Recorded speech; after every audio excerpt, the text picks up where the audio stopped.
被魔鬼咬了脚的富贵诅咒，走路踩在自己的眼珠上是什么感觉？穿衣服有几万根钢针插进手指关节是怎么样？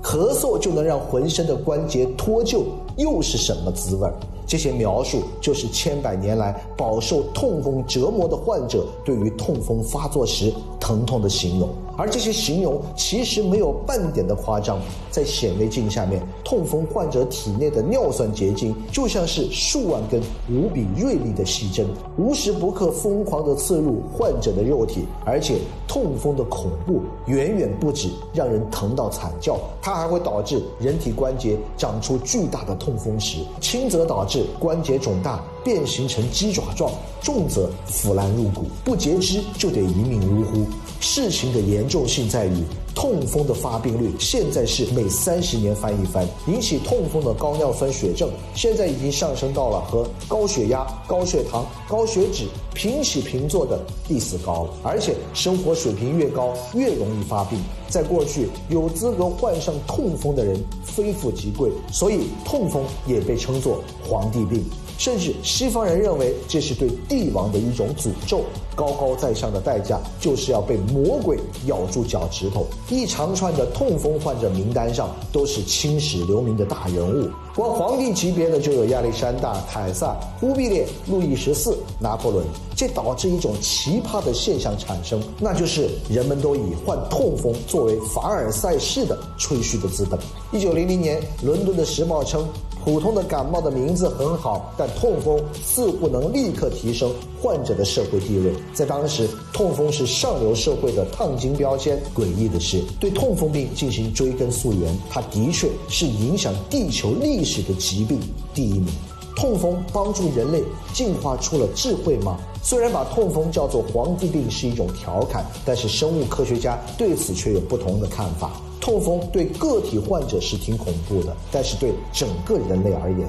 却有一种意想不到的关键积极作用。在自然界，痛风发病率最高的是鸟类和爬行动物，体型越大越容易得痛风。人类甚至发现了霸王龙患痛风的证据，在世界上最完整的霸王龙化石苏的尾巴上就发现了一个痛风石存在，这揭示了恐龙和鸟类的近亲关系，也给生物学家开了一个巨大的脑洞，那就是恐龙的灭绝原因或许是因为恐龙都太容易得痛风了。然而痛风的生物学意义最有趣的一点是，痛风居然帮助人类进化出了智慧。几乎所有的哺乳动物都进化出了抵抗痛风的尿酸酶，但是人类和一部分灵长类的动物却发生了基因突变，丢失了尿酸酶的活性，这使得人类的血液当中尿酸的浓度超高，从而很容易患上痛风。然而这也许并不是什么坏事，因为尿酸是一种良好的抗氧化剂，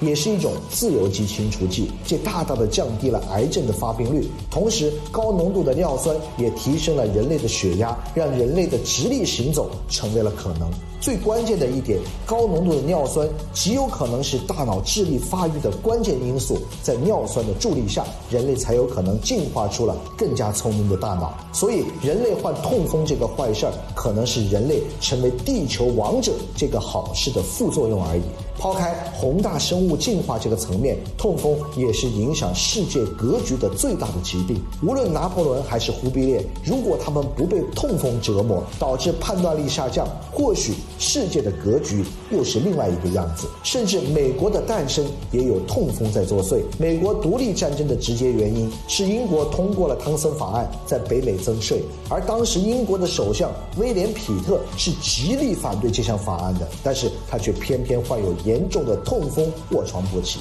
英国议院抓住了首相痛风这个好机会，强行的通过了汤森法案，导致北美爆发了独立运动。或许没有痛风就没有美国。当然，现在被折磨的咬牙切齿的痛风患者，他们更加关心的是痛风到底怎么治。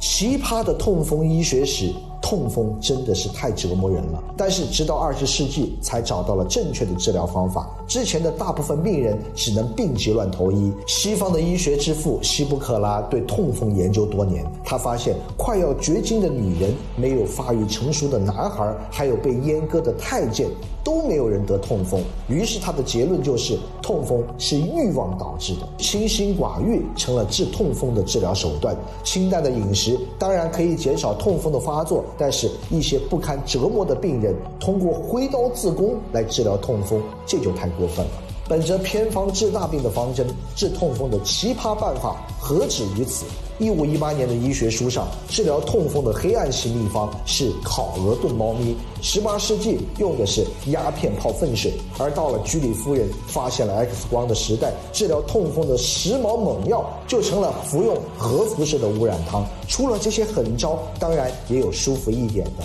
比如穿着玻璃鞋蒸桑拿。不幸的是，这招会直接导致痛风患者肾衰竭，直接将患者送进了天堂。而真正搞清楚痛风病因的曙光，来自于17世纪显微镜的发明者列文虎克。在他发明的第一个显微镜下，人类第一次看清了痛风10中害人的尿酸症状的结晶。随后，医生们开始意识到尿酸和痛风的关系。直到1961年，医生菲尔斯和麦卡提为了人类医学的发展，把尿酸晶体注射进了自己的膝关节，才最后实锤了尿酸和痛风的关系。但是治疗痛风的有效办法，其实早在东罗马拜占庭时代就被发现了，那就是服用秋水仙碱。现在有效治疗急性痛风的医疗手段只有类固醇、秋水仙碱等极少的药物。可惜的是，直到现在，很多患者依然是病急乱投医，那些奇葩的五花八门的偏方在互联网上面一搜一大把。